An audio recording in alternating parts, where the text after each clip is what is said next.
ఓ రోజు సీతమ్మ తల్లి తన నుదుటిపై సింధూరం పెట్టుకుంటుంటే అది చూసిన హనుమంతుడు ఇదేంటి తల్లి అని అడుగుతాడు.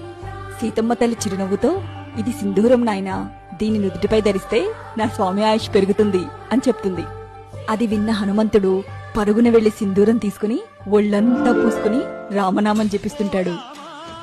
హనుమంతుడి ఆ రూపాన్ని చూసిన రాముల వారు ఏంటయ్యా హనుమా, ఒళ్లంతా ఈ సింధూరం ఏంటి అని అడుగుతారు.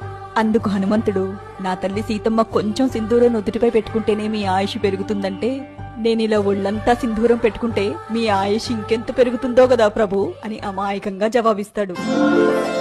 సంజీవని పర్వతాన్నే అరచేత్తో మోసిన నా హనుమ ఎంత అమాయకుడో. శ్రీరామ